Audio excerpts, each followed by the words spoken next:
Okay, so good morning. Hi everyone. Thank you, Katya, for a short introduction of our presentation.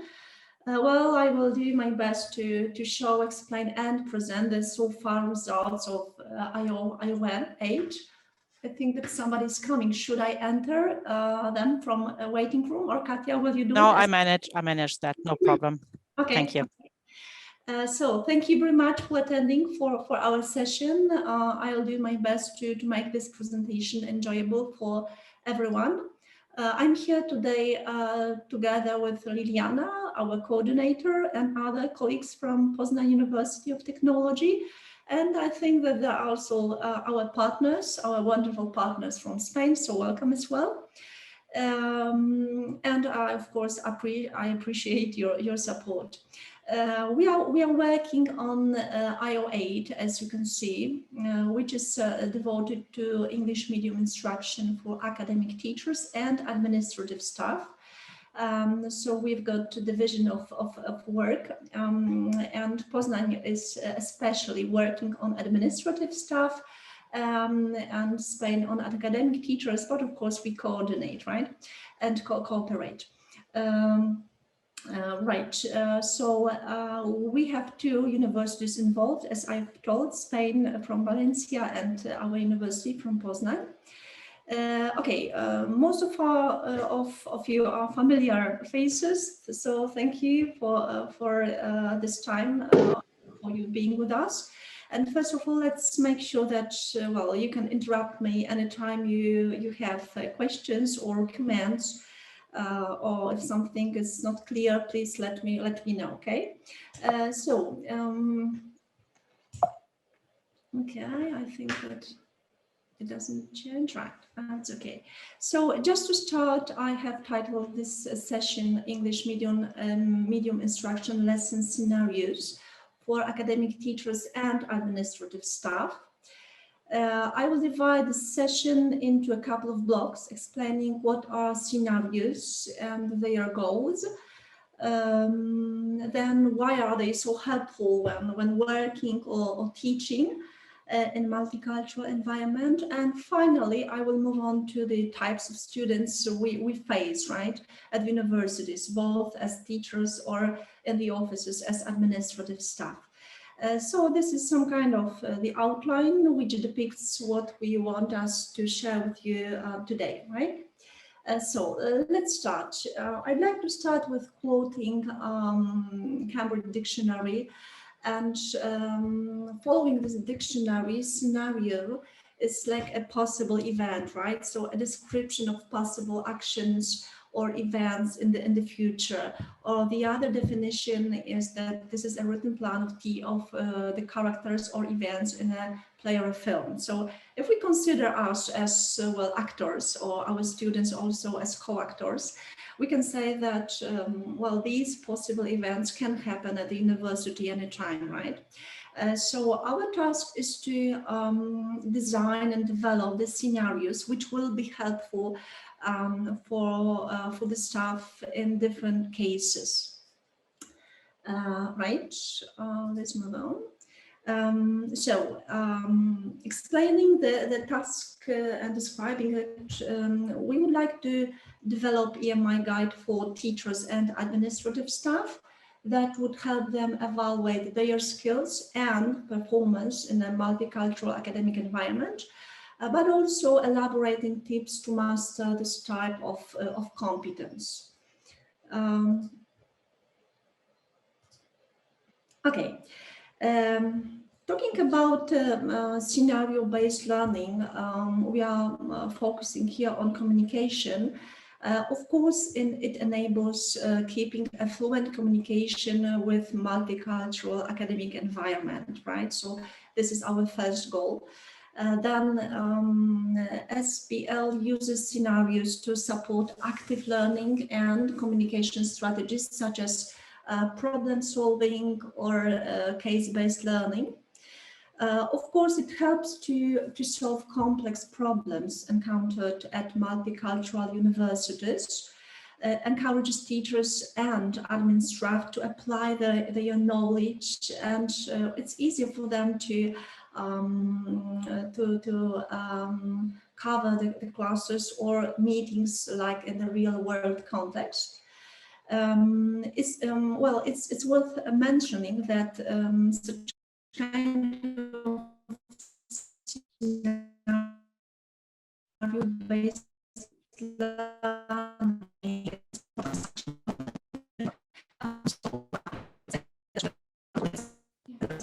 I think, Kasia, we have you have some internet problems, maybe. Yeah, and sound and sharing doesn't work anymore. Maybe somebody else from the team could share the screen so that it's easier to understand Kasia, maybe.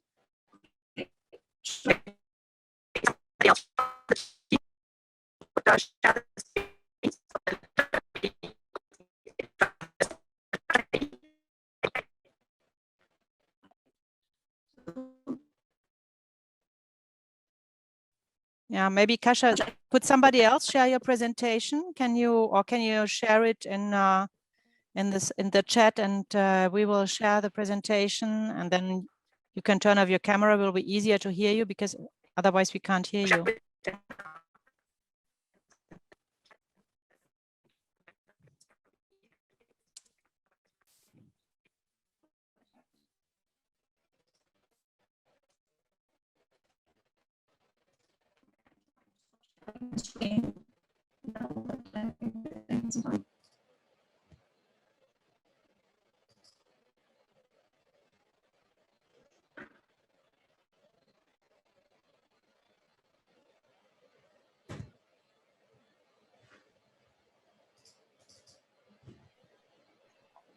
Can you hear us, Kasia?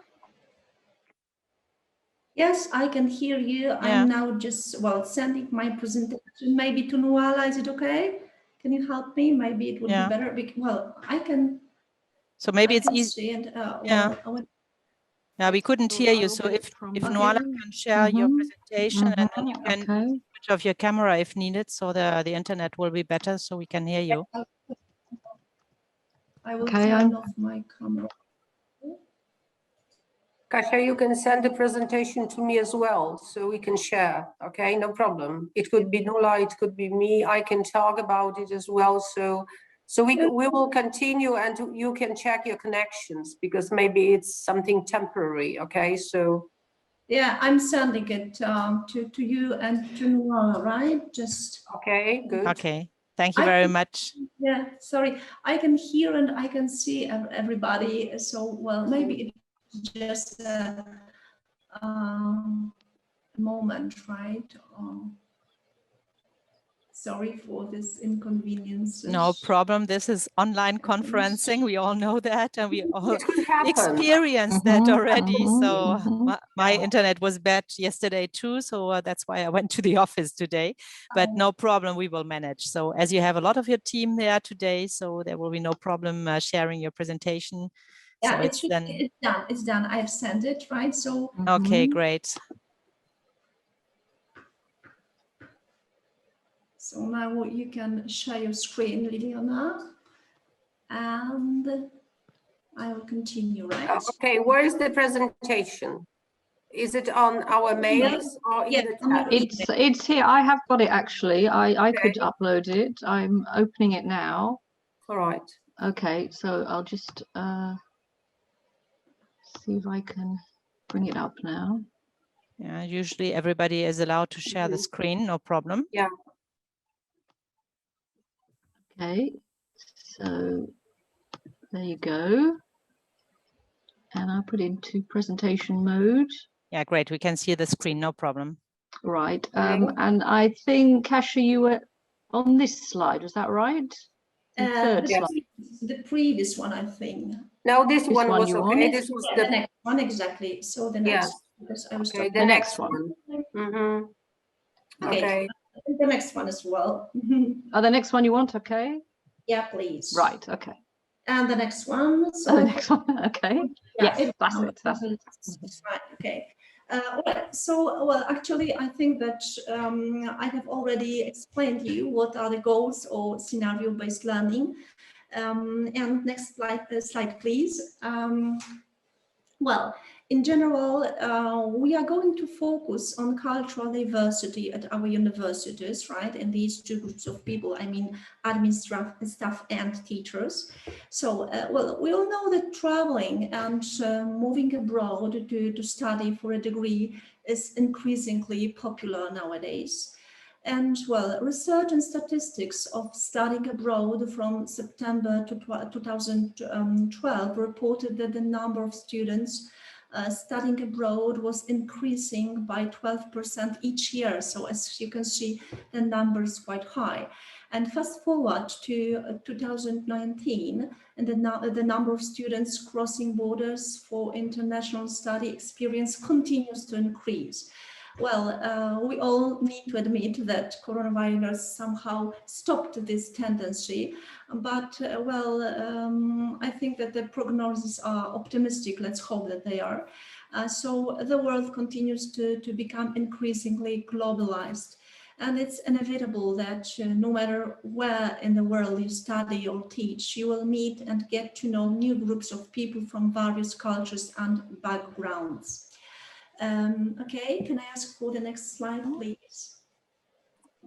Okay, so here we've got the question, right? What are universities doing? What are we doing to encourage a cultural, diverse learning environment? And we've got here a few answers. The first one is that the services and programs we offer. And well, I think that cultural diversity and internalization on campus are still more and more encouraged, right? And our idea in our IO8 EMI scenarios is also a good piece of advice, both for both teachers and administrative staff working in a multicultural academic environment. Okay, let's go. I'd like to start this main part with the nice proverb which was given by the Chinese military strategist and general best known as the author of the work The Art of War. Of course, we are not warriors, and our students are also not soldiers. But I'd like to compare it that if we identify the type of the student we deal with, it's easier to communicate with them. It's easier to gain our goals, right? It's easier to work, for them to study, for us to teach, or for administrative staff to work with them as well. Okay, let's continue. Right, so actually in our scenarios, we'd like to focus on different dimensions of culture. Let me start with the idea that on the left side I've written it. It doesn't mean that if, for example, the students are long or short-term goals, they are better, worse, they are different. But the knowledge that they are different can be quite helpful for us, right? So we've got 7 main dimensions of the culture. Uncertainty avoidance, then difference in between of masculinity and femininity, then inclination towards power, individualism versus collectivism, high versus low context, indulgence and restraint, and as I've mentioned, long and short-term goals. And focusing on these dimensions of culture is going to help us and is helping us to design and develop these scenarios. Okay, let's go. Right, so on the right you can see that there are examples of countries which are high, medium or low uncertainty avoidant. And here we can see a short characteristics of, both the students, but also teachers or any university staff, which are either high or low uncertainty and avoidant, right? So in case of the first ones, for them, danger, they prefer danger and not a challenge, right? So they avoid changes because they are very afraid of future. and they don't like take risks. So knowing that our students are high uncertainty avoidance maybe inclines us to work with them differently than in case of low uncertainty avoidance, because in this case, they want to feel peacefully, and for them competition and conflicts are more constructive, and they tolerate students of different opinions, right? So we need to work differently with these two groups of people. Okay, the next one is about the difference in masculinity and femininity. And of course, knowing which countries are more focused on masculinity or femininity is easier. This knowledge can be helpful for us to work with such kind of students as well. So in the first group of people, they prefer dominance of men. They absolutely like the clear gender roles, and they play role as it is expected. While in the feminine cultures, the equality between genders is absolutely accepted, and they emphasize on relations, and they also believe in intuition, right? Okay, the next pair of traits is respect to power distance. And I think that quite often we can see that students are either high or low power distance inclined. So when it comes to the first group, they treat power as a crucial component of social life. They fear towards supervisors, so we can say that they will fear us as teachers. And for them, the authority is right, okay? So those in power have privileges. On the other hand, we've got low power distance group, and here it's good to know that for such students, the role are not the roles are the same. It doesn't matter whether you are a student or a teacher. You can have bigger or richer knowledge. So supervisors are considered as just colleagues, right? There is no hierarchy, and solidarity, harmony, of course, works here quite good. And in our case, students, can be encouraged to express their opinions, right? And we can sometimes see that in case of international groups, during our tutorials or lectures, different students from different countries behave in a different way. And we can ask the question, is something wrong with us as teachers or as administrative staff? Or no, maybe just we need to accept that these people behave differently because they've got different sources of their culture, right? Okay, the next pair of traits is individualism and collectivism. And here, it's good to know that there are students who absolutely will join our meetings or even duty hours in groups, because for them, respect to big groups, they feel safer, right, in big groups. Because for them, we is more important than me, myself, or I. Membership in any organization for them is important. And of course, they've got the individual opinions, but they are somehow connected with the opinions of others, right? When it comes to individual students, of course, they will show you their own opinions and the awareness of I, right? So individuals should not depend on any institution. They like privacy, autonomy, and diversity.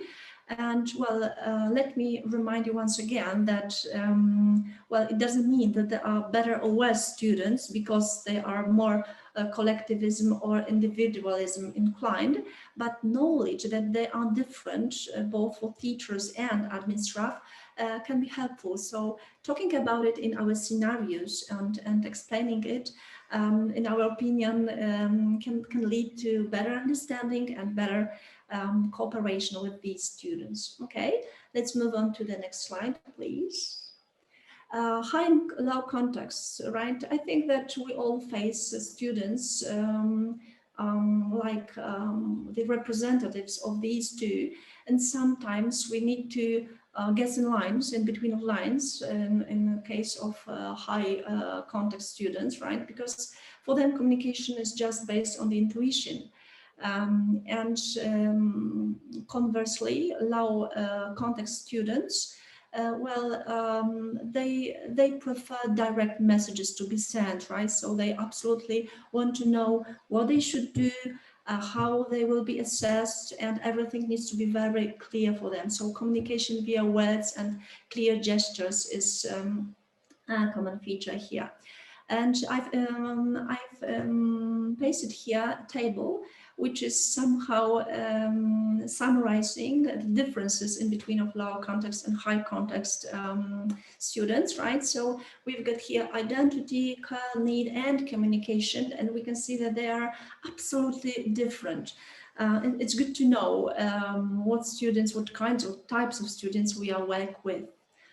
Okay, and Nola, can I ask you to? Okay, I think that when it comes to university life and university goals, both at the for us as teachers and for admin staff, it's good to know whether our students are inclined to long or short-term goals, right? When it comes to the first group, for them, collecting big either money or knowledge is just a thing that can help them in the future. Okay, so they are very patient. They respect long-term goals, and it is okay for them, right? So they can work the whole semester, and suddenly they will show you that they have managed. And in case of short-term goal students, of course, they are preoccupied with tradition. They prefer going with, small steps, and they expect fast results, and they also pay attention to being right. Okay, so I would say that the techniques of working with these two groups are also absolutely different. But still, we need to remember that quite often they are at the same tutorial, a lecture, or they enter the same office. But knowing that, it would be much easier for them to respect their values. Okay, let's go.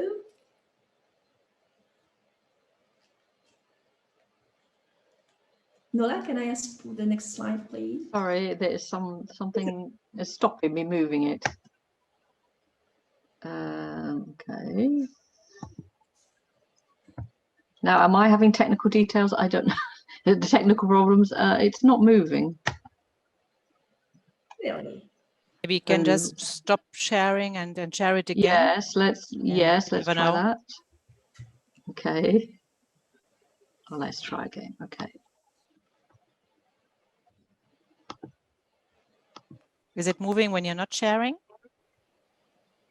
Well, hold on. Now you can okay, go. well, now I'm in. Now I'm in. I will go direct to the slide and let's see. So that was slide 16. 17. I think that it was. So now we're on 17. Let's try. There we go. No, it doesn't want to show. Oh, there we are. Right, it's back now. Okay. Sorry. Right. So I'd like to move on to American anthropologist and cross-cultural researcher Edward Halls and his theory of proxemics. Well, I would say that nowadays, keeping safe distance has got a little bit different dimension because of coronavirus, right? And now everything is overlapping because it doesn't matter the culture, we need to keep distance.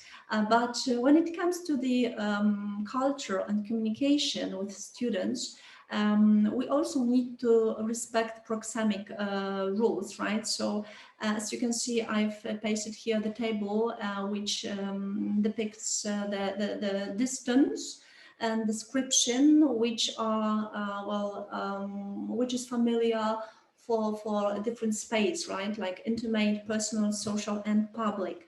So, well, I think that. All right, sorry. I wanted to show my video. Okay, so I think that knowing what are the distances rules can also help us to cooperate with our students, and it will also be implemented in the scenarios. Okay, okay, let's move on. One more idea which we're going to implement in our scenarios is about the students, or well, students coming from the cultures which are oriented for past, present, and future. It is a little bit connected with long and short-term goals, but here I think that it's extremely important for our cooperation with them. So when it comes to the past-oriented cultures, for them, well, they are slow to change things, and they give a big respect to all the, well, research, evidence, habits. So they are like, you know, they like being retrospective. When it comes to the presence-oriented cultures, for them, just today is what counts, right? Past is gone, and they also respect short-term goals and quick results. And the last but not least group of culture or students can be future-oriented.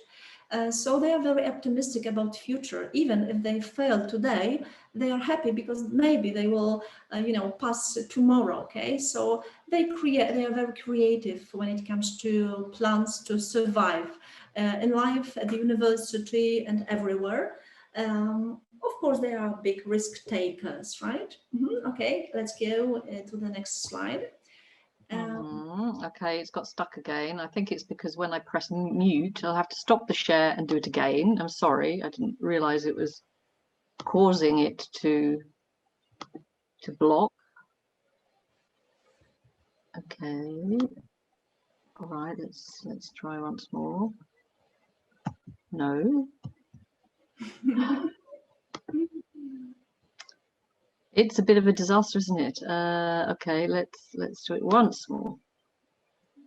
It doesn't like my computer anymore. Oh, I'm sorry. Let's try once more. Should I? Okay, it is. Okay, once more. Let's try. Let's see. No. Okay. Right. Maybe It's not moving anywhere.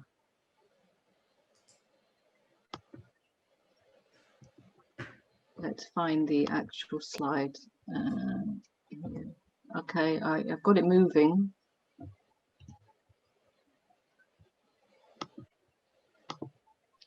Otherwise, we still can try. Liliana, I think you have the presentation too, if it doesn't work with Nuala. Okay, so yeah. Okay, let's see. So we are on slide 19. Let's there we are. We're on 19. Yes. Let's see if we get to the end. 20, right, exactly, right. So I'm nearly finished. So on the basis of these cultural dimensions, we can perceive that there are different types of students, right? And in the source, in the references that I put below every single slide, you can see that there are diagnosed or well defined different types of students. The first one is relation oriented. So these ones are very positive, smile, they like eye contact, they are very you know, open towards teachers and their colleagues at the university as well. Then we've got the group which is more information oriented. So they are very precise, and they like to be given very precise pieces of information. And we need to control our emotions because well, they don't expect to be like, you know, relation oriented, but they expect just to be given information. Then expression oriented students. Well, I think that now we cannot see it.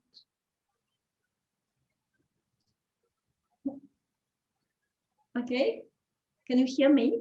Yes. All right, okay.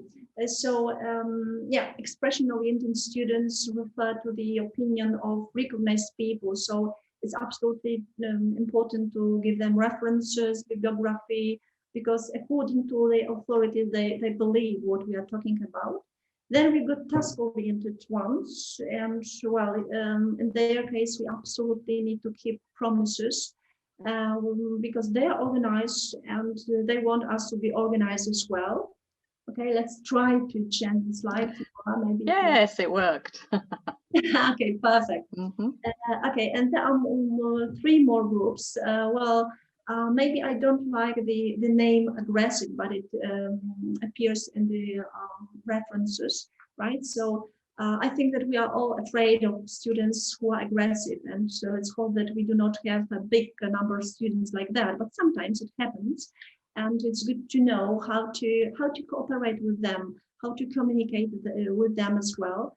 Let's hope that these are just the exceptions, right? So here we need to control our emotions, of course, respect them, but when we are assertive and when we just give very precise rules and contract of behavior, they will be okay, right? The next group is demanding.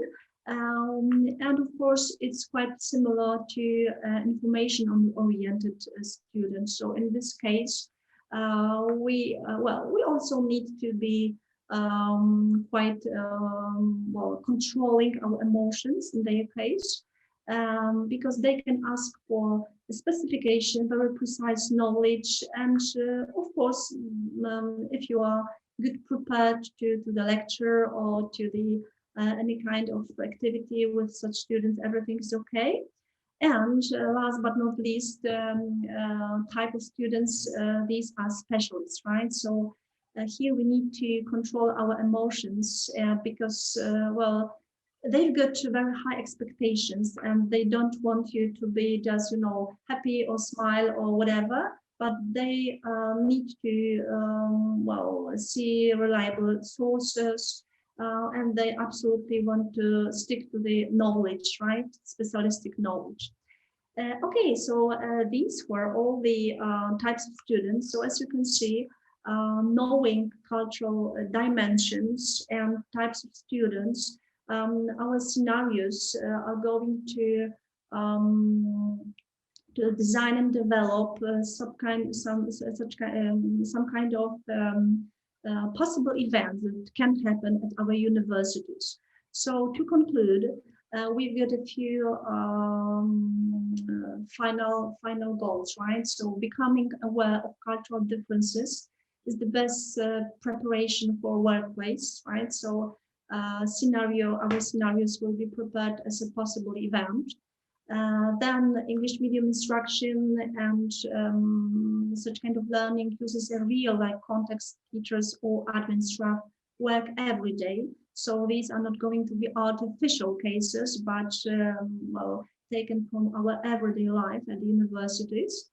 Scenarios can be used in a wide range of contexts, right? So it will not be only connected with one faculty or one dean's office, but it's going to be a range spectrum. And scenarios works especially effectively when they are used to used to simulate real world practice, as I've mentioned, right? And actually, this concludes my speech. Sorry for these interruptions. I think that that's everything that I wanted to present you, and these are the ideas and designs of scenarios that we worked on. So if you've got any questions or maybe opinions or your own experience, feel free to do it just now. Okay, thank you very much. So it worked well, finally. I'm always sorry for that. Yeah, no problem. We always manage to get it working. Thank you for Nuala also and Liliana to step in. So if there's any question for the team, for Kasia in particular, or for the others too, so please go ahead. Can I say one word additional to Kasia's presentation? So everybody should know that IO8 is working on teachers and administrative guides. So we understand, together with our friends from Valencia, Deborah is here, so she can also confirm that what we would like to create would be 2 guides, simply 2 books for teachers and for administrative staff, especially for these courses which are conducted in English. And this is one example. I remember when we were discussing the problem, what scenario is with Deborah. And I think it is more and more clear now that this will be, you open the book for academic teachers. We thought about people working in dean's offices especially. And if they have, well, these are the first line of contact with international students, okay? Also such offices like International Relations Office. And suddenly they realize that there is a problem. They open the book, look for scenario where we present division of cultures according to different scientific literature, because we got Edward Hall with body language, proxemics. We also included Gerd Hofstede, which Kasia explained in details, but I think we will focus also on Richard Gesteland, who gives a lot of, well, basically 4 groups of business cultures, but university is business, okay? Stakeholders are our students. So I think that in some cases, intercultural communication can cause some problems, not only in teaching, in didactics, but also in administration. So this, today, Kasia's presentation was an example what you will find in our guides. So we want it to be very pragmatic, very practical. So if you work as, for example, administrative representative of your university and you have problems, or you don't want to have problems in the future, you look, aha, we have a group from, let's say, this country, who they are, okay, how they behave, what can we expect? So this was our understanding to create guides which will be a very good source for information of these 2 groups. I think that teachers also will get information about intercultural differences because they need to know how to behave in class. This is what Kasia suggested, okay, types of students you may have. It becomes even more interesting if we have international groups, which means that we have people from different regions, not one nationality or 2 nationalities. So I think that we are going this direction. Of course, we want your feedback because it is, well, when you work on that, you think it's brilliant, okay? So we are perfect, but just give us some ideas, some thoughts. Do you think such scenarios will help your staff, your administrative staff, your teachers?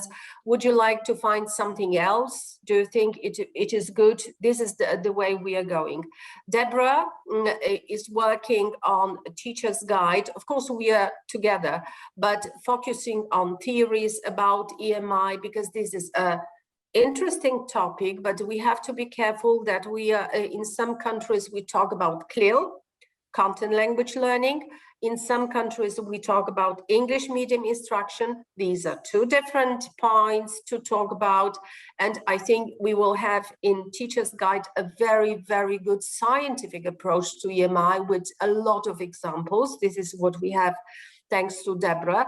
But as you can see, partners are partners, and we are really a team, because this will be 2 perfect guides you will take with you through the badge project.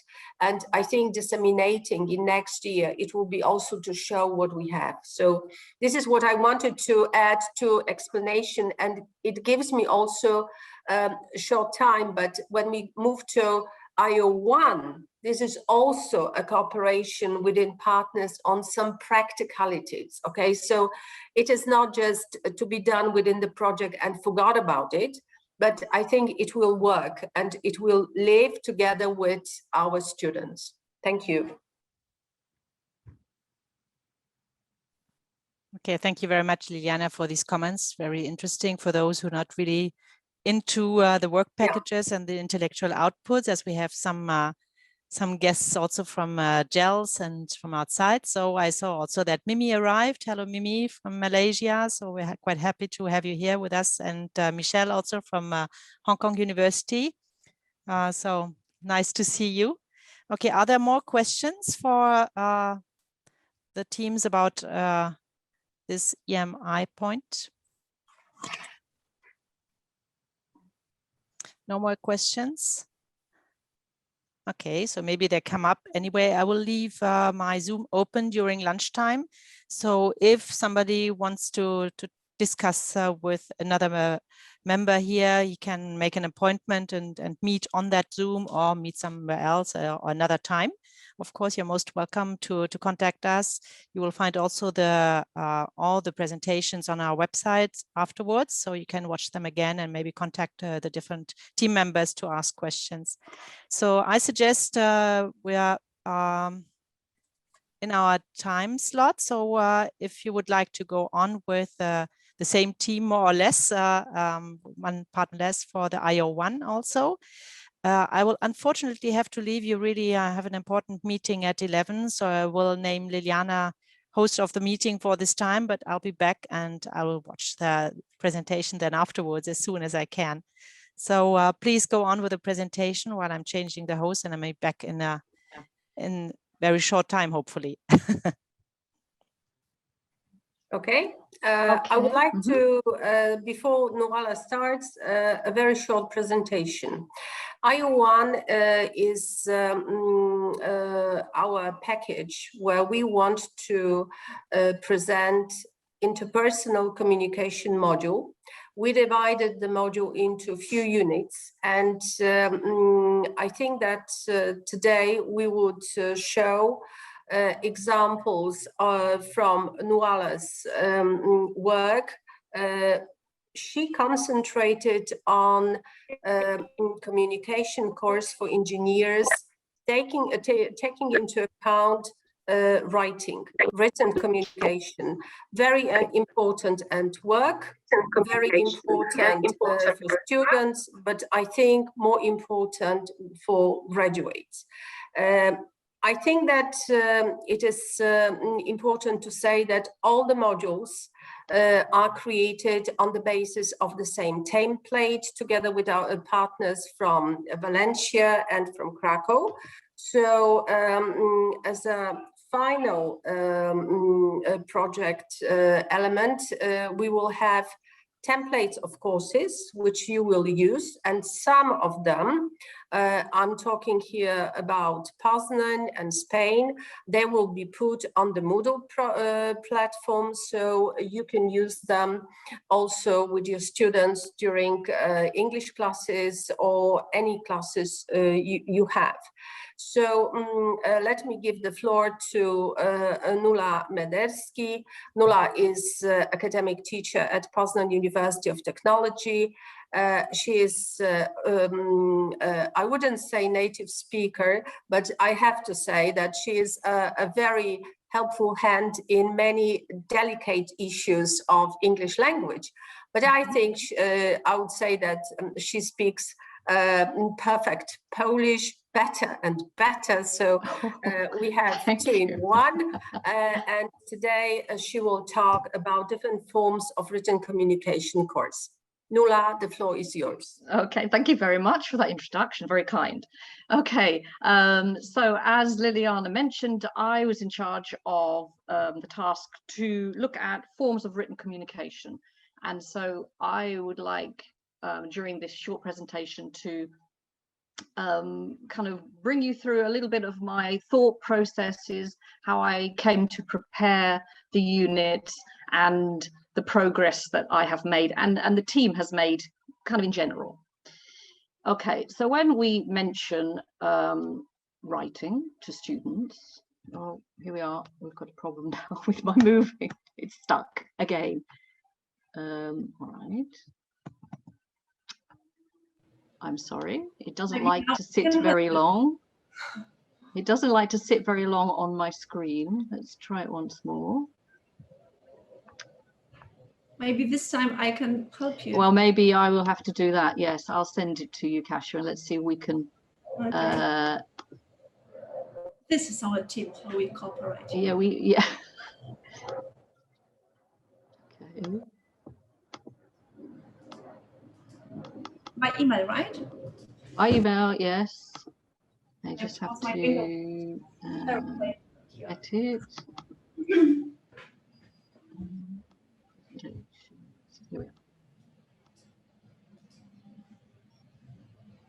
Okay, so it's just coming. Apologies, I don't really know why it's doing that. Okay, it's just loaded, Kasia, because it's got a lot of graphics and things, so it's just taking all right, I'm waiting because... a little bit of time. Okay. Okay, there we are. Right, I'm sending it back to you, so you should get it in a minute. Meanwhile, I will go once more to my slides and see if I can upload again. Right. Yeah. Okay.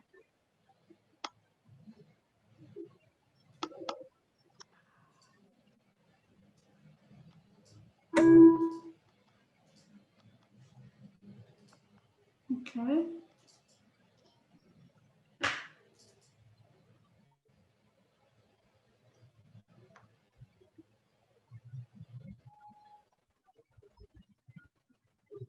Okay, are you? It's loading. It's loading, okay, right.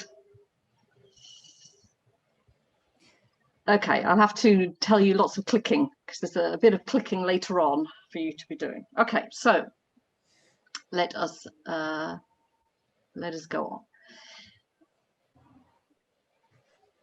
on. Okay, there's nothing on the screen. No, that's it. Right. Okay. So can you click to the next slide, please? Yes. Okay. So, well, when we mentioned to students, or we introduced the idea to students that we are going to be doing some writing in the class, well, this might be, if you, Kasia, can you click? This may be their reaction. There we are. So they may be horrified that they actually have to spend some time focusing on writing. And in fact, for teachers, it's not always something that they want to spend a lot of time on either. You've gone too far. Too far. Let's go back. Yes, go back. So there's a kind of general reluctance to spend time on writing because of the time-consuming nature of it, really. And we could probably say that it's the skill which has the least time spent on it in a language course, in a general English course, I would say. But we know that it is an essential skill for the workplace, and for engineers, absolutely it is. Okay, Kasia, can you get to the next slide? Okay, so my task was to prepare 10 units. Each unit was supposed to last 45 minutes. And within the unit, then I had to present, in this case, 10 forms of written communication. And these would be forms which would appear in a multicultural workplace, so that students would, once graduating from the university, would feel relaxed writing in English at work. And so I had to provide some guidance also in terms of how this writing was laid out, the structure, the contents, the style of writing, particularly important. And then, of course, they needed some practice. Okay, Kasia? Okay, so my considerations were these. First one then, of course, timing. 45 minutes is not a lot of time to squeeze in instructional material and practice. But luckily, the second consideration there's the level, that the level B2C1 is a good level to provide material that they can generally understand and use quite quickly. The third point was as one that actually I found with each unit that I needed to consider the engineering disciplines. So we have many disciplines at the university, at Poznan University, and the idea that this course had to reach all of them. So I had to make it, on the one hand, sort of general, But on the other hand, I had to have some authentic material, and that had to be more specific to some of the disciplines. So the team decided, and that's including Krakow and Valencia, we decided on a template for all of the modules. And so this was also something I needed to think about. How was I going to stick to the template, but make sure that they had lots of practice and samples? Okay, moving on. Number 5, then I've got here, incorporating realistic and original material. We also agreed as a team that the material that we put into our units should be our work, really. We shouldn't be relying on the wholesale copying of published materials. And in fact, it was very difficult for me to find material to put into published material for these units. So a lot of it had to be original. And then finally, the students needed something to do. Just lots of reading is not enough. They need to practice. Okay, so at this point, I would like to, I don't know how many people are here. Yes, maybe we do a little bit of breakout rooms at this point. If Liliana, you could sort that out, or maybe Kasia has to do that, I don't know. No, it's you. Okay, so I would like to put people into breakout rooms just to consider some of the things that I had to consider. And I want you just, I don't know, 5 minutes maximum. I want you to think of 3 forms of writing which are common to any workplace, and you would expect students to definitely be writing this type of text, and 3 forms that are specific to engineering, and these are the ones that might be more problematic.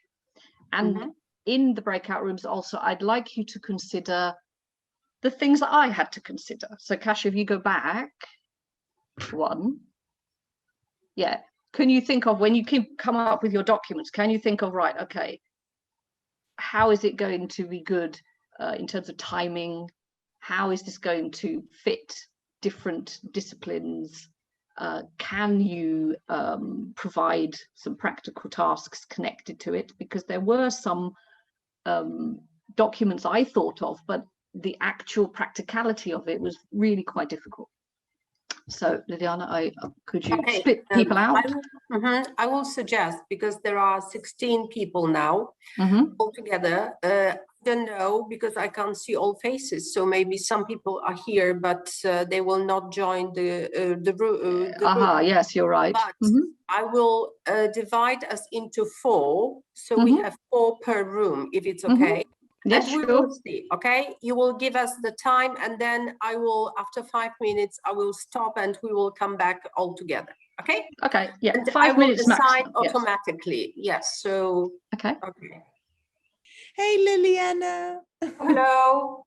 I think we should be back. Just to wait 2 seconds, and Nula, you can please continue. You can go on. We have room 3 still talking. But I think they're with us. Yes, we have Tatiana and Ken. All right. Okay, I wonder if they've got a lot to say. Have they got a lot to tell me? I wonder. Maybe. Okay. Okay. So we have 10 seconds, so they should be with us in a moment. Okay, so I will just write up my little. Kasia, are you okay with the slides, or it will be Nula? What are your plans? Now I can see that somebody is writing forms of. That's me. That's me. I'm just going to write down a couple of ideas before we move on. So just very quickly, I'm going to get some feedback, and then we're going to move on. So I'm not sure if the others have come back, but can I get you to, you're here, okay? Can I get you to shout out some of your more general documents, and then some of the more specific ones? So, Annie? Shout out. Everybody. Did I say, okay, we had emails, Nula, hi. Yeah, hi. Reports, briefings. Reports, yes. Then something that we've kind of categorized like like procedures, instructions, guided writing. No, like maybe laboratory procedures for safety or something like that. And then we had another group that was like proposals, contracts, bids. Oh. Oh.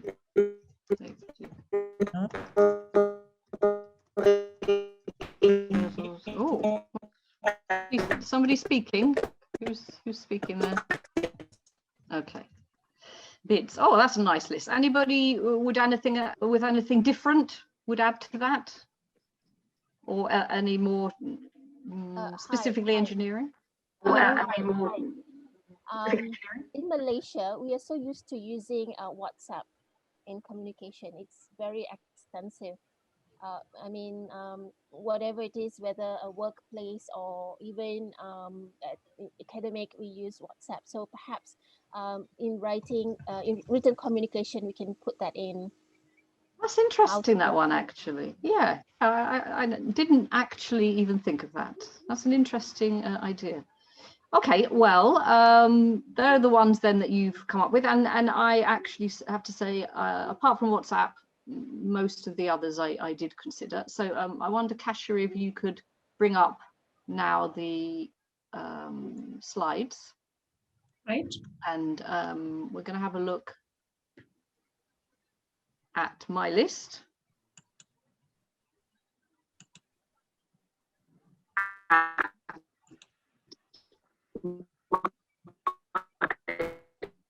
Okay. Can't.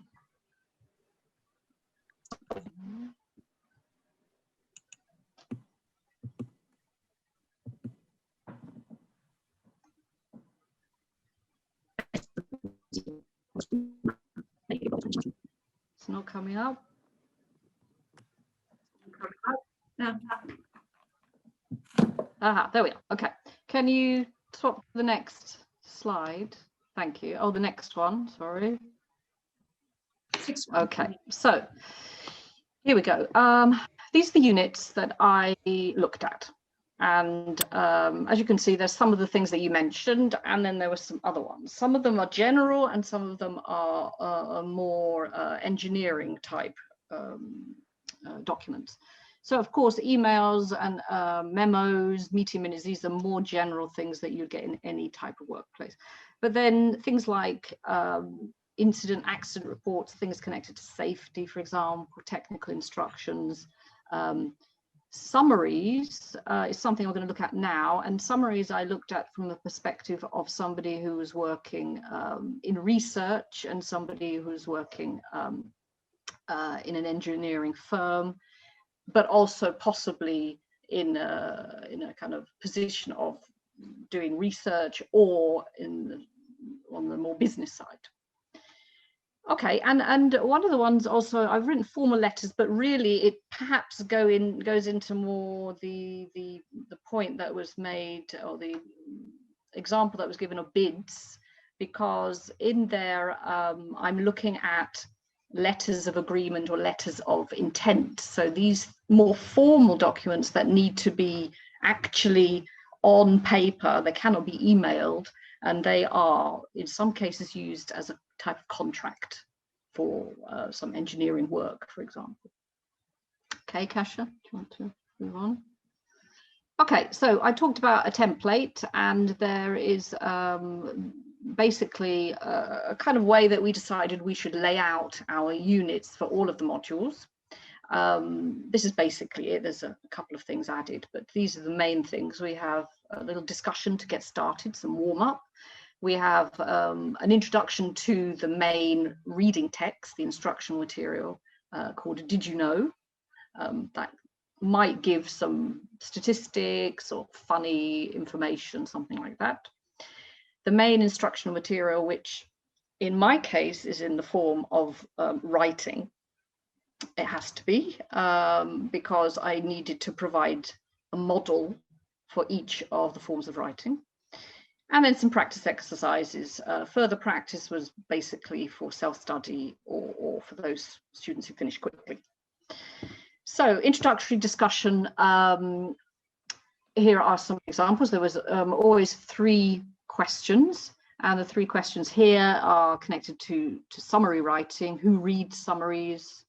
Why might an engineer need to write a summary? and how long should a summary be? So opening up the topic as you would in any type of new topic on a course. Okay, I don't expect you to read all of this. Kasia, can you click the mouse? That's it, click. You need to click about 5 times, click another one, click, click, that's it. So in the did you know, oh no, going too far, go back. Too many clicks. Go back. Can you go back?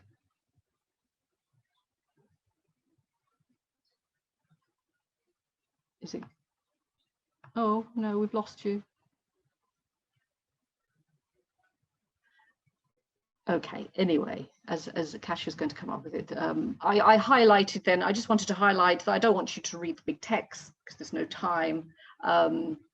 In the did you know, and then in the instructional material, we're going to be answering those questions, obviously. So in there, I've just highlighted how I want students to realize that summary writing and reading summaries is an everyday occurrence. We, in a job, when we have a lot of information, summarizing is a very valuable skill. And then the point of summarizing is that people don't have to read too much and don't have to make much effort. And so it's supposed to be short. And in fact, in abstract writing, as many of you know, there's a limit. I think the limit is between 200 and 400 words.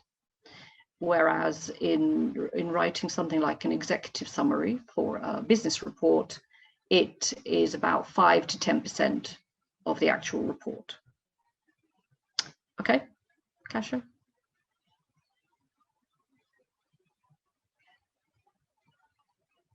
Okay, so moving on then to instructional material. Kasia, click. You need to click. Okay, my thought was, okay, it's reading. I don't want the students spending too long reading. Also, it needed to be quite original in that I couldn't find many sources. I looked on the internet, but the sources were quite limited. So it was my own material, really, my own thoughts and what I could find. Okay. I need to provide something realistic that the students could base their work on. And again, thinking of, all right, it has to be realistic, but it cannot be, it has to be understandable. And for many disciplines, it couldn't be too technical. So that was the dilemma. I needed to focus on structure, style, and typical expressions. I think there's one more. Kasia? No, okay. So here's a sample. This is a sample of an executive summary. And previously in the text to describe how to write summaries, I had given them a kind of skeleton of how it should look in terms of structure. So then this is the executive summary that I provided them with, and the highlighting is showing the structure. Okay, Kasia?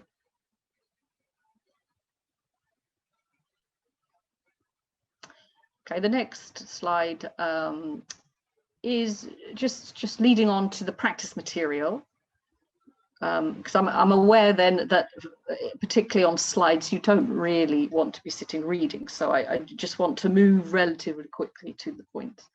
The next point I wanted to make was the practice exercises needed to reflect the instructional material. So the practice exercise focused on structure, style, and the content, so useful expressions.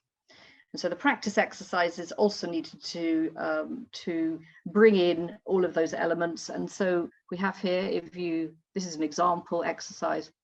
Kasia, can you click? For example, oh, I'm going too fast. Here I've got the students to decide the style, which of those sentences is from an abstract, which of them is from an executive summary, discussing the differences, and in which part of the summary, which part of the structure of the summary it would appear. for example. Okay, can move. Okay, and another example of a later practice exercise, looking at a little bit of vocabulary. In this case, if you click, looking at synonyms, so that they recognize there are a number of ways that you can say the same thing. Perhaps also discussing with them that some words may find themselves more in an executive summary and more often in an abstract. Okay. All right, Kasia.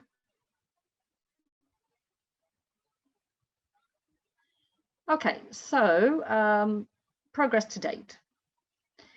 We are at the stage now of peer reviewing. So we made a decision that we, within the university team, that we would get each other to review the units and make some comments and suggestions. We are also doing some editing, that's in terms of language, but also in terms of content. There has been some preliminary piloting. So I have used a couple of my units with groups. And not to get really formal feedback, for me, just to see how they run, whether there is enough time, whether the students find the material clear enough, etc. And then, you know, I have taken on board some of the things I've noticed. And then we have also, as at Poznan, we've prepared a questionnaire, an online questionnaire, and the students will be getting that once they have used some of the material also probably online. And it's a questionnaire which looks at the course and looks at the individual modules. Okay, we have uploaded a couple of units onto our university Moodle platform, and they need to be tested. And then once the units are finally prepared and everybody's ready and we've practiced and piloted, etc., then decisions are going to be made as to what goes really on Moodle, how much goes on Moodle, and how much will remain as course material a physical course might use.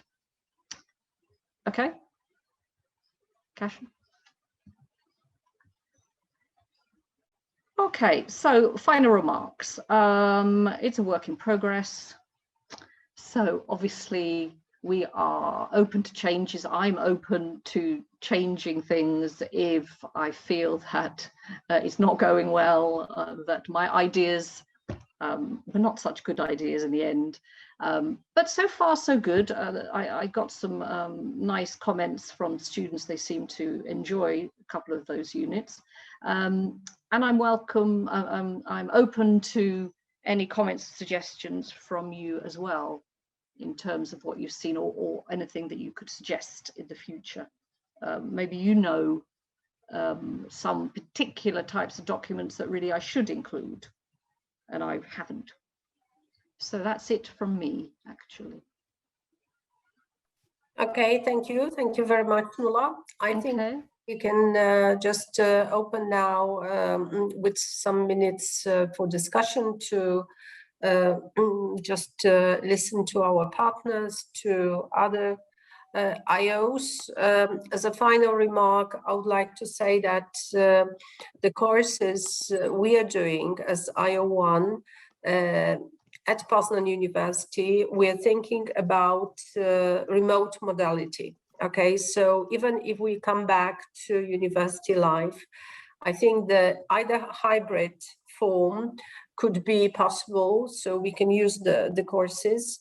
But I think that we are talking about also possibility to have a Moodle platform and these courses to be used as regular independent course or additional to our language courses. So this, of course, will be available to all partners, to all batch partners. So that's why I think it is interesting to look for your feedback, because I know that in different countries there are different demands, different courses, and we can always change the unit still, if it's in progress, as Nuala said. Okay, Ken, you wanted to ask a question, please. Let's have. Hello, everyone. Actually, when I raised my hand, I was trying to just say that there's also a genre of memo, but actually added that afterwards. So, I was okay. Okay. Yeah, but let me give a comment though, also, since I'm on the floor. So thank you very much for teaching me so much about these different aspects of teaching and learning. And in Asia, in Hong Kong, we have similar type of a structure of disseminating written instructions, just like the session that you're seeing now. So I think it is a bit similar, but in general, with reference to the first session about the collaboration, I was blown away by the close collaboration between universities and also with students. This is something probably very, very difficult in Asian contexts.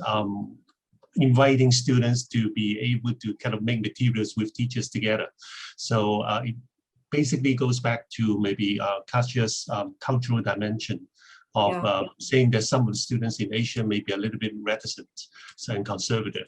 So I'm learning a lot of basically kind of all these great collaborations with students. So it's not so easy in my context, but I'll try to kind of learn more from you guys to see how I can kind of push that a little bit more forward. Thank you. Yeah. Thank you very much. Any other comments, discussions, questions? Yeah, I have a question, Yes. or maybe two. Okay. In terms of the level of the materials, you mentioned that you need to use authentic materials. So how do you actually determine that the materials are at B2 or C1 level? Because in our case, it's difficult for us to really identify such a material is of level B2 or C1, and we always have to go back to the materials provided by the British Council or Cambridge or things like that. So how do you do that? Mm-hmm.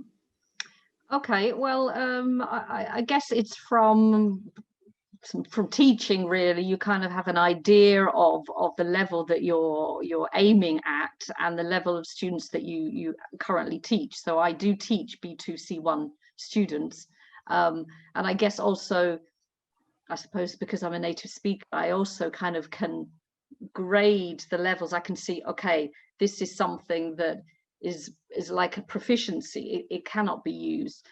But then also, particularly for the materials that I was preparing, I had that in mind. And if I found something that I really wanted to use, I would have to make some changes, like they do in course books. If you're using any of the popular course books, they do take materials and make some changes, edit them to make them easier. So that is what I've had to do for my units.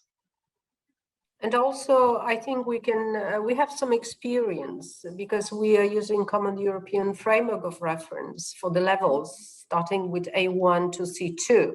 So we have can-do statements which describe the level of competences, students' competences, but also not in general, but focusing on specific skills, okay? So it's listening, speaking, and writing, okay? For Nuala, it's very important to analyze what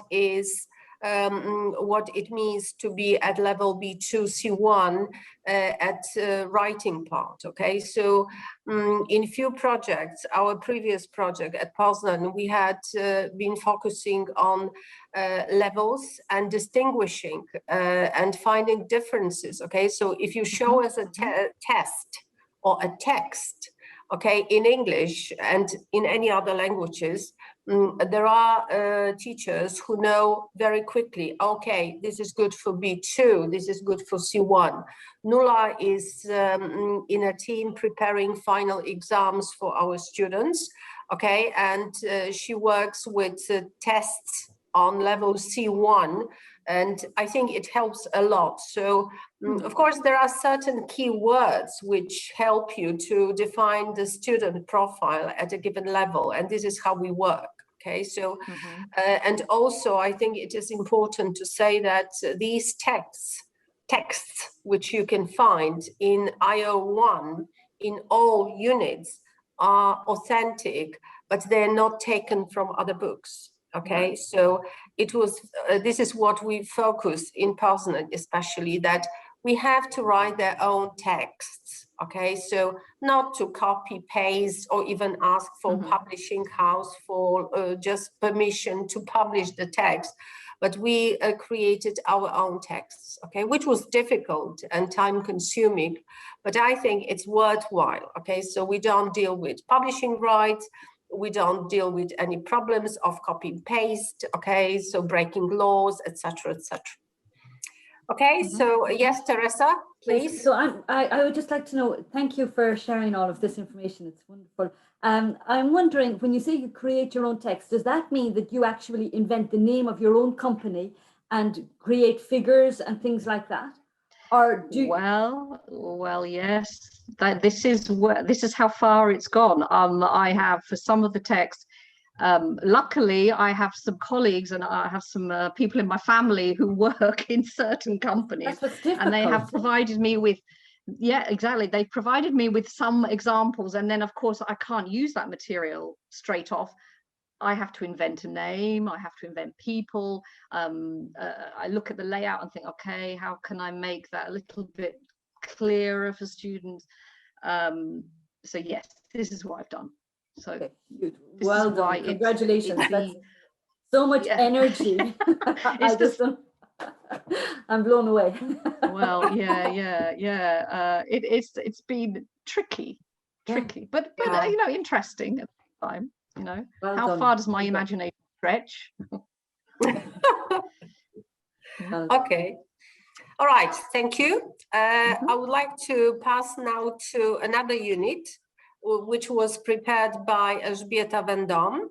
Elżbieta Vendome is an academic teacher at our Center of Languages and Communication.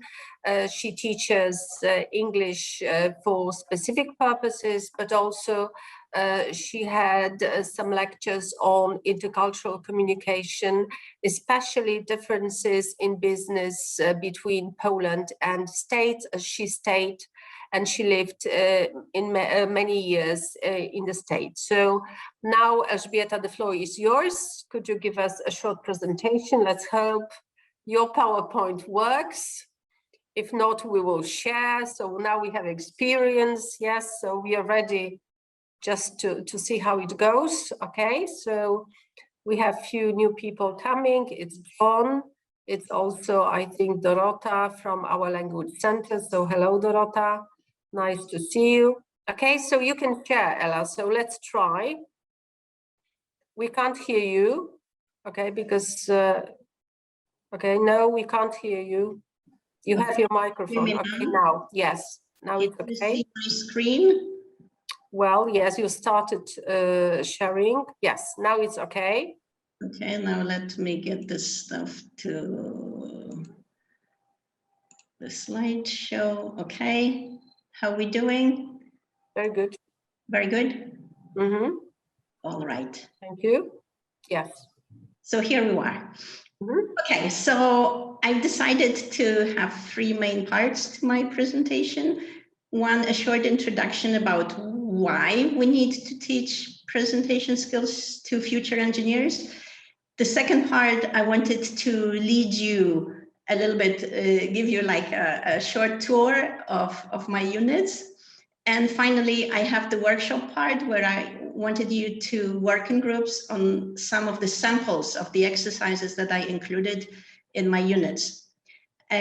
So to begin with, I wanted to say that I followed the same structure that Nuala talked about, meaning the same structure of a given unit. So there will be an introduction in the form of questions.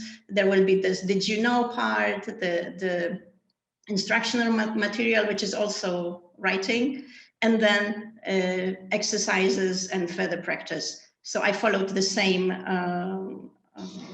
structure. So the first question is, why do we need to teach presentation skills? at all? Well, I'm sure you've all noticed that the level of the skill is really, really different for different groups of students, depending on which school they graduated from before, what kind of instructors they had, what kind of emphasis was put on particular parts of their presentations. And I'm sure you've noticed all kinds of errors, mistakes, mishaps during presentations. And I'm not just talking about the problems with mechanicals and nowadays with computers, internet, and so on. That's obvious. But very often, at least I've noticed, that the students have come up with some kind of preconceived notions to the way they approach this whole subject of presentations. They think that it's okay just to have some kind of sequence of slides, and they're just going to go through them, and the slides are going to kind of take them through whatever they want to say. They're going to substitute their notes, and basically all the work they put into presentation is the work on writing and editing the slides, which to me is really the wrong way around. Okay, if we want to arrive at anywhere when it comes to presentation skills, we need to put a lot of work before we actually start presenting any visual aids. And that was the idea that I had when I wrote those units in a sequence. So I was trying to show the students what they need to start with and how they need to proceed in order to end up with a fantastic product at the end, meaning it's going to be a fantastic presentation. And to start them with some kind of positive notion, I always give them an example of a manager in an American corporation who came to a business meeting and told his co-workers, you know, guys, I brought this presentation for you today. I have 42 slides to show you. And at that moment, everybody kind of deflated and said, oh my gosh, not another one. We'll have to go through all of that. And the guy says, but I'm just going to tell you all about it. And at that moment, the atmosphere in the room changed, everything changed, because now we are talking to a person, we have some real person-to-person communication. People are feeling better about the whole thing, especially if they have a chance to ask questions, if there's some kind of exchange in the whole thing. So that's my idea behind the whole thing, that in order to speak, you have to have something to say, you have to know who you're talking to, and then get down to it, prepare it very, very well, and you end up in a good place. So without much further ado, let's just go on through those 10 units to see how I structured the whole thing. So the first unit deals with why. All kinds of questions here, explaining to students that this is a basic skill in the 21st century, that you're going to need it, you need it at the university, you need it at work, you're going to need it in many different places. Also explaining to them what makes a good speaker. So here we talk about the fact that we need to have the knowledge of the subject, we have to have the skill of presenting it, and we have to have integrity, meaning the audience has to trust us, right? We have to establish a good rapport with our audience. Also, I'm stressing for the first time, but it's going to come back and again and again in all the other units, how important it is to take into account our audience. So we need to know who we're talking to, why we're talking to them, okay, and what kind of feedback, if any, we want to get. In the first unit, I also talk about formality levels, so that they see the difference between the frozen, right, between the formal, and we talk about in which settings we use which one of those. Also, I talk about methods of speaking. And here is the first time when we let the students see that there are different approaches. For example, there are people who write down the whole speech and then they just go through reading all of it, right? And we tell them, you know, in some cases it may be acceptable. So for example, I don't know, a politician who is very careful about the words that he or she is saying might want to use this method, but generally we discourage it, right? This is not the way to do, and we explain why, right? If you're reading it, you lose eye contact with the people, you're no longer able to judge or to gauge the reaction of your audience, and on and on. And then we talk about speaking from memory, because there are people, believe it or not, who write down their speech and then they memorize everything, come out and say it. And again, we tell them it's okay if you really want to do it, but you're not going to sound natural. And what happens if you forget something? What's going to happen to you then? So we're telling them we are choosing something in between, which is called an extemporaneous method of speaking, where the speech is very well prepared, rehearsed, but not written down and not memorized, right? All we do is we make notes, okay? And you can use those notes while speaking, and then you're going to feel safe, and the end product is going to be natural. That's what we want, clear, and you're going to have this rapport with the audience. I mentioned also over there the impromptu speeches, so that they know there are situations where, okay, you have no time to prepare. This is after some kind of a meeting in your company, and your boss is telling you, okay, now, Mr. Kowalski, why don't you tell our friends here a little bit about our company or about what we're going to do later on? And you have to do it, right? So there are situations like that. However, with what I wanted to stress here is learning presentation skills is a little bit like learning any other skills, which means it improves with practice, right? So you can learn it. And then if in situations like this impromptu speeches, when they are required from you, it's much easier to go back on what you've already learned. And you say, aha, I'm going to include 3 main points, and I'm going to go through them 1, 2, 3, and that's going to be it, right? A little bit in the beginning, a little bit at the end, and I'm going to be fine. So once they get the skill, it's much easier to look at other types of speeches, so they don't have problems with those. Now, when we go to Unit 2, here I wanted to stress one thing, that it's important to listen well. If you want to be a good speaker, you need to learn to listen to people. And this whole unit is devoted to learning to listen critically, meaning not just passive listening, not just hearing things going in, but listening critically, meaning taking part in whatever is happening, right? Being involved in this process of deciphering meaning. And we talk more about the obstacles here, what can be obstacles to us listening well, what kind of issues we may find when we listen to people, and how to prepare yourself, right? Because there are ways you can adopt a positive attitude, you can concentrate on the other person, on what they're saying, not on you want to say at a given moment, right? Which is the thing we find very often. So listening critically, listening actively.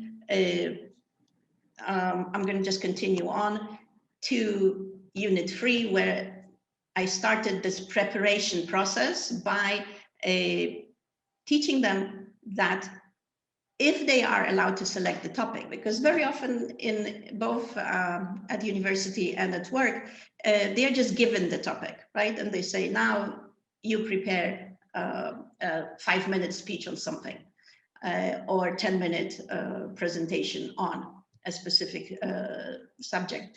But if they have a chance to choose the topic, then I'm giving them tools how to do that, right? First and foremost, again, your audience, okay? Understand who's going to be listening and make sure, okay, somehow can you still see my screen? No, it's not chat anymore. Okay, let me try again. Maybe there is a time. Okay, time expires after a while. Okay, that means I need to go faster. Okay, so So we select the topic, taking into account our audience and learning about the audience, if you can beforehand, is always a good idea. Here we also learn how to narrow the topic down, because I noticed very often the students attack, so to speak, a huge topic and they don't know what to do with it because it's so big that now what do we do with this whole thing? Okay, so we're learning, you need to divide it into parts and you need to take a part and then see if you can even narrow it down further. So this is a very good exercise which we're doing together in class, where basically each one of them picks up the topic and I just go from one to another students and just kind of oversee what they're doing, trying to guide them in the right direction. Like, it's still too big, it's still too big. Think about your audience and think about your time frame. Okay, and now it doesn't want to continue. Okay, I'm sorry, I'm gonna try again. Something is not happy with us. Ella, I commiserate with you, Ella. Yeah, I just want to go fast through it and it just doesn't work. Okay. Oh no, don't know. It's Zoom. It must be Zoom. It must be Zoom. Yes, let's blame it on Zoom. Okay. Because it's the first day of summer. Everything's going to go crazy the first day of summer. Ah. Okay, let's see. It's good to know. It's good to know. Now we have the reason. Yes. Fine. I can tell you it can be worse, because it happened to me the other day that I had some of my students in the main room, some in the breakout rooms, and no way to get one part in the breakout rooms or the others back. So I think sometimes Zoom is really overused, Yeah. and so it's difficult. Some bugs. Okay. In Unit 4, we look at types of speeches. So here we look at the purpose. So why am I speaking? Okay. The main ones being informative, persuasive, problem solution, or a combination of those. Okay. So here we're learning, now that we know why we're talking. Okay. We reformulate the topic a little bit to really answer our purpose. And then we try to create the main idea. I tried to get my students to work it to a single sentence. Can you express what you want to say in one sentence that's going to express the purpose, right? And then we're going to follow with the pattern.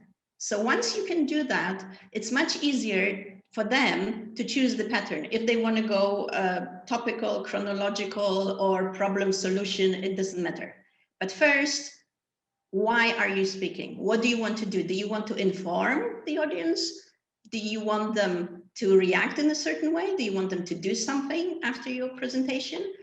Or maybe you want to show them several solutions to a problem. Okay. So then we go to next part. Now that you know why you're speaking, now you can gather and organize your material. And here I'm trying to introduce some critical thinking. So just telling the students, you know, not everything that you find online is considered to be good material. So be critical. There are several universities have even their own tools for discerning if the materials are okay or not. So they are telling you which web pages are good to be, are good sources of material. So once we go through that, we're talking about going back to libraries. You know, there's nothing wrong with books and reading, okay, finding articles, things like that. Just trying to a little bit broaden the horizon here, because many of them, the first thing they do, they just like, oh, I'm going to Google it and I'm going to find everything I want, right? So yeah, you can. It can give you some ideas, but don't just shut yourself in that little room of anything that's available over there. Then after we get some kind of materials, we talk about different methods.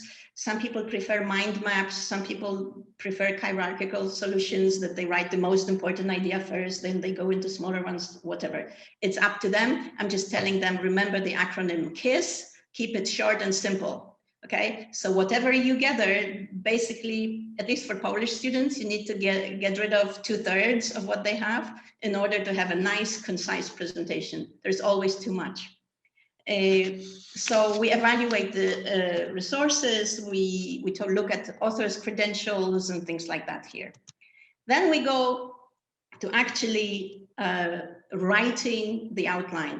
And here the toughest part that I noticed is for the students to understand that they need to write the outline. So I need to explain, why do you need that?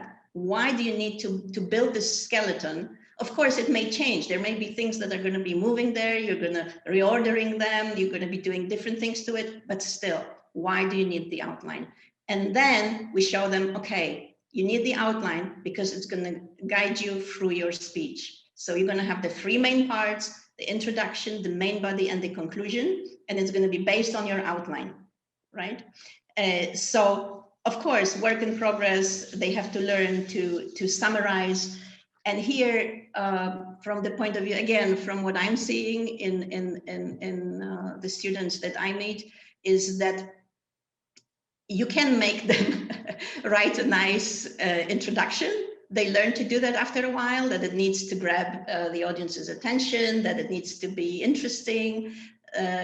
But then the main part comes, and then no conclusion, no summary. It's just like, suddenly we dropped down everything, and it's just like, okay, that's it. I'm finished. I'm done, and you can do whatever you want, right? So, for me, the hardest part of all is to make them develop a proper conclusion that's going to summarize what they said. And I keep telling them that basically your speech is introduction. Tell them what you're going to tell them. Then comes the main part when you tell them, and then comes the conclusion when you tell them what you just told them, because you want to reinforce the message, right? You want them to understand, to remember, or even to act, depending on the type of your speech.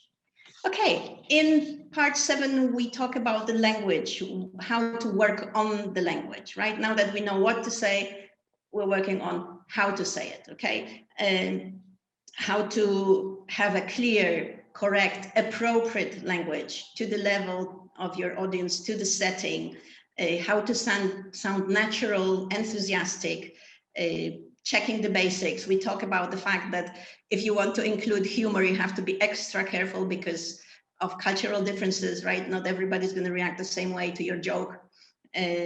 KISS, again, keep it short and simple, okay? How to make notes. This is also important. Most of them don't know how to deal with that, right? And if they're supposed to stand in front of a room full of people and they don't have their PowerPoint or Prezi or whatever, some of them are really unhappy and really stressed. And I have to tell them, you can make your own notes. You can be independent, right?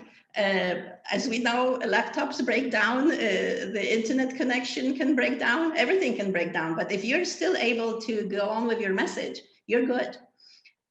So also stress the need for rehearsal, to time themselves right, to know what they're doing, to also recording your voice or even the video works wonders, because students say, oh, I never knew that I sound like that. Well, now you know. Okay, then a little bit about the visual aids, just a few basic things, because we're going to have, I think, a separate unit dealing with those. So just a little bit, and here again, I'm coming back to death by PowerPoint, right? Don't overuse the slides, use them only to underline what you want to say, to illustrate what you want to say. Don't rely on them too much, because in the end, it looks like the PowerPoint is guiding you. It's not you speaking, right? But you can say it again and again, and sometimes it just doesn't register. Okay, then how do we deliver? And we talk a little bit about the voice, what to do with your voice, how to take care of it, and how to work on it. We talk about personal qualities. We talk about body language, eye contact, all of that. and the speaking venue, right? What you need to check, remember to do before you venture to a conference room. And also a little bit about dealing with stage fright. The main idea that I always tell them, if you're well prepared, your stage fright is going to be really, really negligible, because you know what you're going to say, right? So, and of course, again, practice and practice. And then we discuss things also with students. Some of them have good ideas for how to deal with it, how to deal with the nervousness before they need to say something. So in all those units, we attempt to have as much exchange as we can, right? Bringing in their ideas. So it's not just them listening to us preach, but it's kind of, we want some feedback throughout all of those. Dealing also how to deal with questions from the audience, you know, so because sometimes that's the thing that they are most afraid of. What if they ask me something that I cannot understand or cannot answer, right? There are all kinds of issues here. And finally, delivery notes part 2, with some advice for non-native speakers of English, how not to be afraid of your exotic accent, or how not to be afraid of making mistakes, how to use it to your advantage.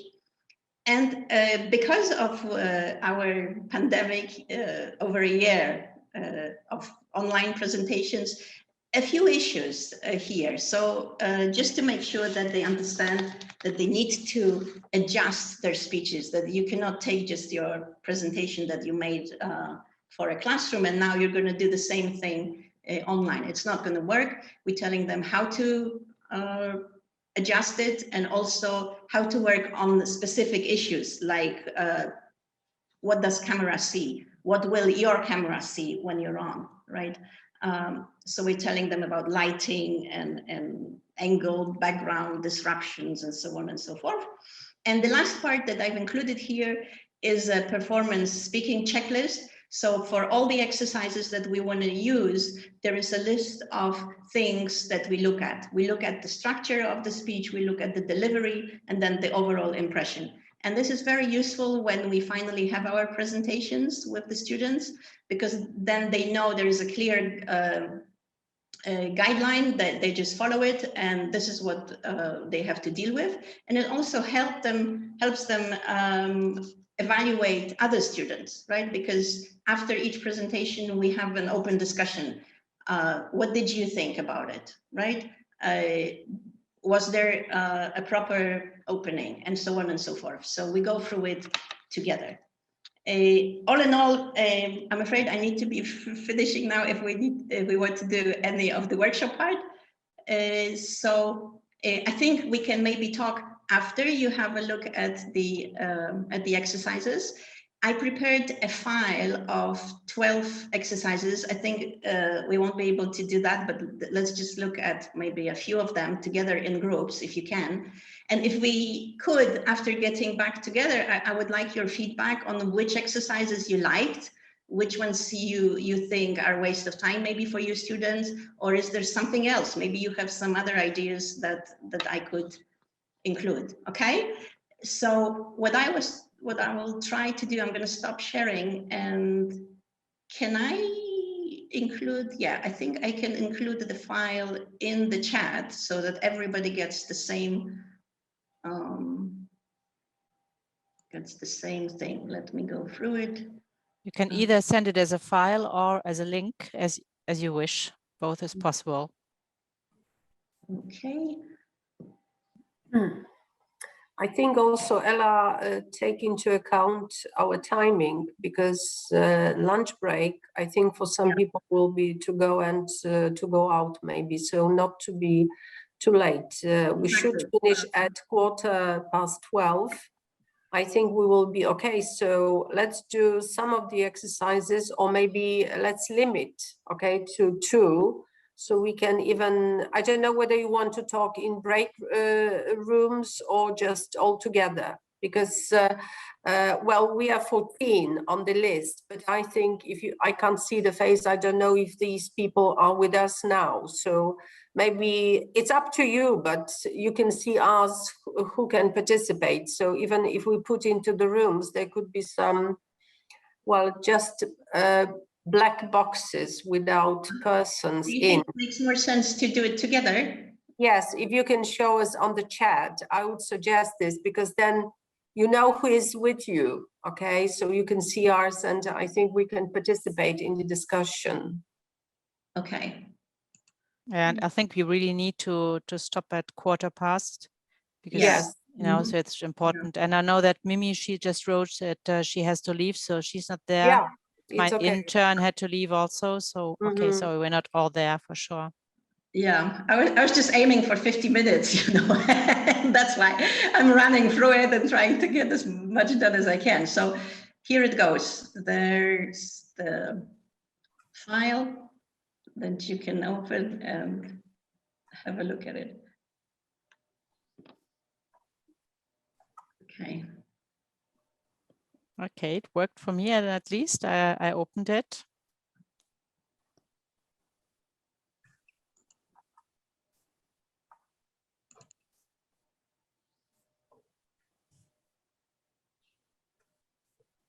Or I can just, I don't know, guide you through those to tell you, to show you what kinds of, or you just prefer to read it on your own. I usually leave it for people to read, but. Well, maybe it's better to explain, so you're more familiar with it, so we have more time. Or Elizabeth, pick 2 or 3 that you're most interested in us commenting on. Okay. So for example, the activity that I found works well is exercise number 2 here from unit 2, where I arrange students in groups of 3. One has to be the speaker, one has to be the listener, and one the observer. One person chooses a topic of interest, talks about it for 2 minutes. The listener can ask for an explanation and then has to retell the story as accurately as possible. And then we get the observer. This is the exercise in listening. So, and that usually works well.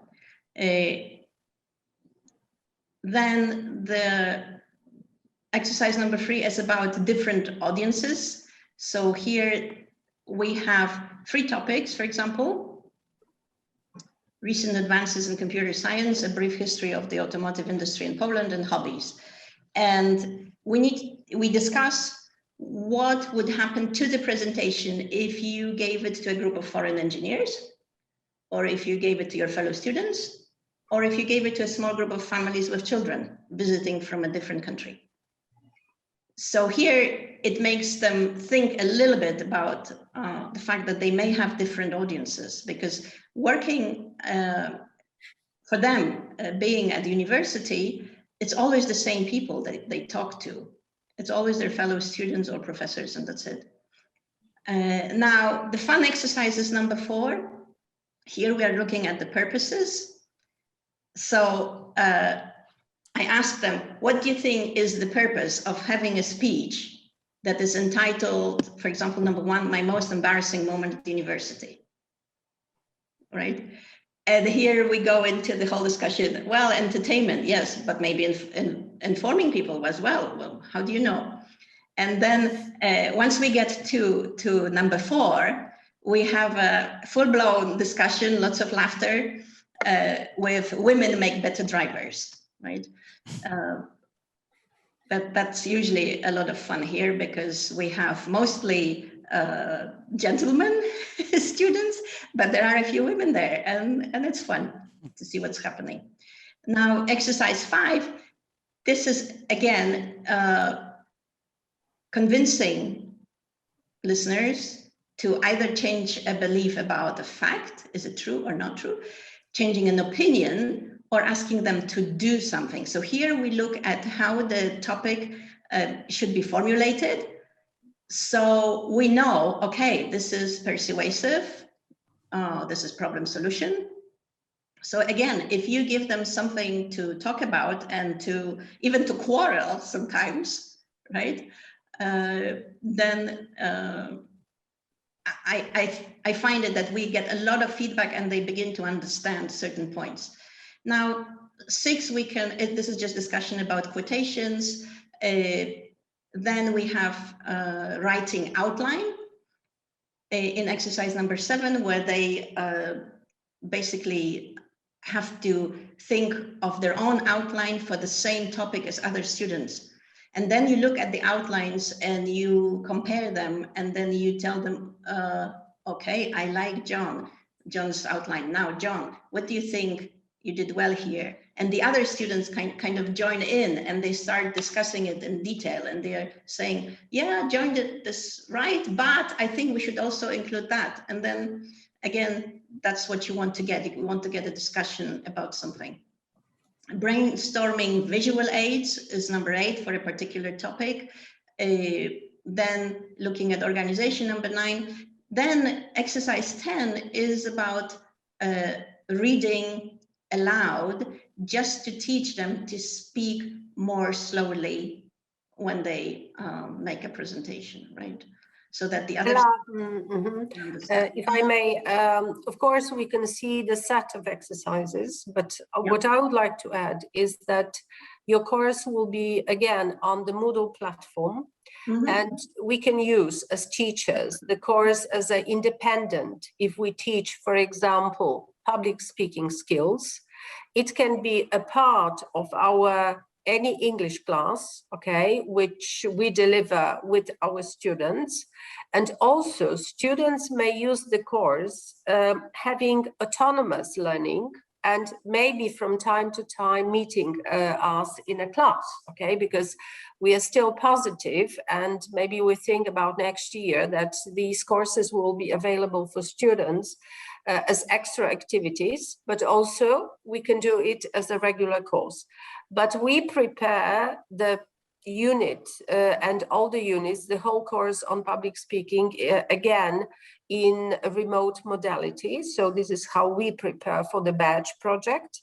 But I think that for many of us, it will be an open discussion whether to use the course as independent, just within English, let's say, teaching, okay, for university students and engineers. So I'm sorry, Ella, we have to stop now, because I would like to listen to some of your feedback. That's right. Okay, especially people not connected with our IO. So let's say people new who just listened to our presentations today. And what do you think? What is your opinion? It could be useful for you, okay? Do you think it could be useful also for your students, such a course? What do you think about it?